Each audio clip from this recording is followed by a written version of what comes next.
Assalamualaikum warahmatullahi wabarakatuh. Halo semuanya.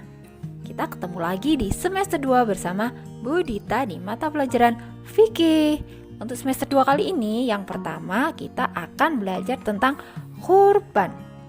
Nah, tahu nggak sih kalian kalau kurban itu hukumnya sunnah? Untuk dalil pokoknya itu dari Quran surat Al-Kautsar ayat 2, yang artinya, maka dirikanlah sholat karena Tuhanmu dan berkurbanlah. Oke, apa ya itu kurban dan ketentuan-ketentuannya? Yuk kita belajar bersama.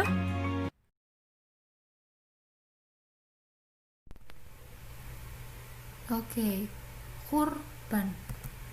Kurban yang pertama yaitu tentang pengertiannya. Menurut bahasa Arab, kurban artinya pendekatan diri. Dan menurut istilah, kurban adalah penyembelihan hewan tertentu dengan niat mendekatkan diri kepada Allah Subhanahu wa taala yang memenuhi syarat-syarat yang ditentukan. Oke, untuk syarat-syaratnya ini kita akan lihat di penjelasan selanjutnya.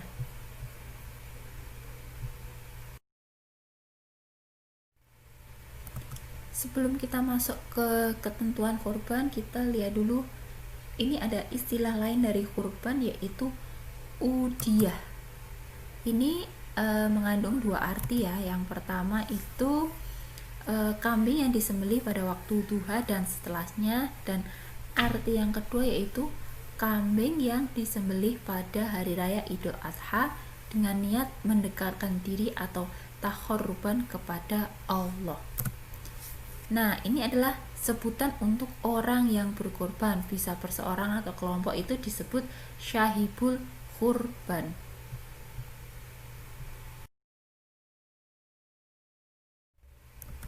Oke, sekarang kita akan mempelajari tentang ketentuan-ketentuan kurban.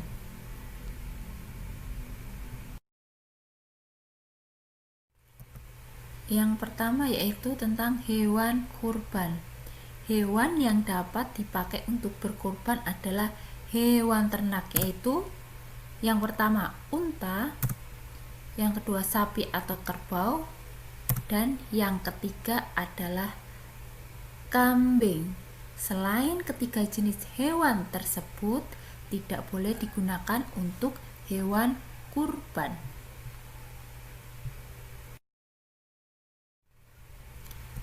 Lalu yang kedua yaitu kriteria hewan kurban. Oke, hewan yang akan dijadikan hewan kurban itu harus memenuhi beberapa kriteria. Yang pertama yaitu hewan itu hendaklah dipilih yang baik atau tidak cacat. Maksudnya tidak cacat di sini yaitu tidak gila, tidak buta, ekor tidak terpotong lebih dari sepertiga, giginya tidak ompong, kakinya tidak pincang, dan badannya tidak kurus kering. Lalu yang kedua ini, hewan kurban ini harus besar, gemuk, dan bertanduk. Dan yang terpenting yaitu hewannya telah cukup umur. Untuk unta setidaknya berusia 5 tahun, untuk sapi 2 tahun, dan untuk kambing setidaknya berusia 1 tahun. Nah, yang selanjutnya yaitu jumlah hewan kurban. Ketentuan mengenai banyaknya hewan kurban itu yang pertama, 1 ekor kambing itu untuk 1 orang yang telah dianggap cukup melakukan ibadah kurban. Lalu untuk 1 ekor unta atau sapi atau kerbau itu untuk 7 orang. Lalu yang terakhir, 1 ekor unta itu boleh untuk 10 orang. Nah, sekarang di mana sih kita bisa menyembelih hewan kurban? Nah, ini boleh dilakukan di lapangan atau halaman depan masjid, tanah lapang, atau tempat lainnya yang layak. Karena apa? Karena Rasulullah SAW tidak memerintahkan untuk menyembelih hewan kurban itu di tempat-tempat tertentu atau melarang penyembelihan di tempat tertentu lainnya.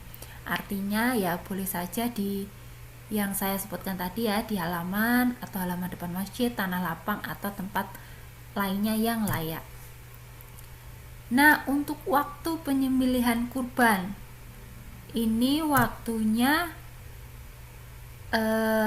setelah sholat Idul Adha atau tanggal 10 Dzulhijjah, lalu bisa di hari tasyrik yaitu tanggal 11, 12, 13 Dzulhijjah, boleh malam hari dan boleh siang hari.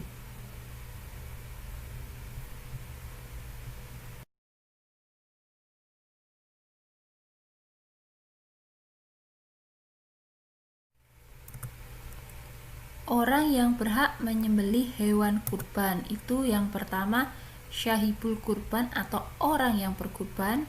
Tapi jika dia tidak mampu, dianjurkan untuk menyaksikan proses penyembelihan. Dan jika sahibul kurban berhalangan untuk menyembelih, maka boleh diwakilkan kepada tukang sembelih yang hendaknya orang muslim dan sudah akhil balik. Nah, sekarang kita masuk ke larangan bagi orang yang berkurban. Islam mengajarkan agar orang yang akan berkurban sejak awal bulan Dzulhijjah hendaknya yang pertama yaitu dilarang memotong kuku kaki dan kuku tangan. Terus yang kedua yaitu tidak boleh memotong rambut. Nah, itu adalah dua hal yang dilarang bagi orang yang akan berkurban.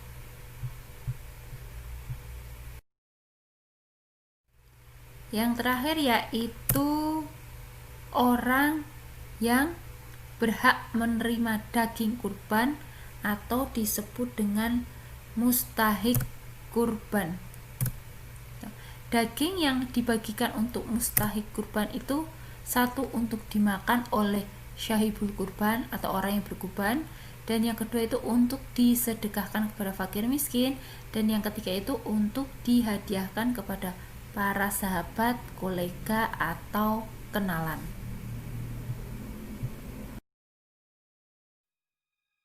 Oke, itu tadi adalah materi kurban untuk hari ini.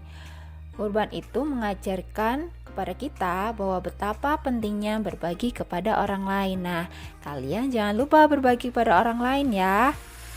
Oke, sekian untuk hari ini. Wassalamualaikum warahmatullahi wabarakatuh.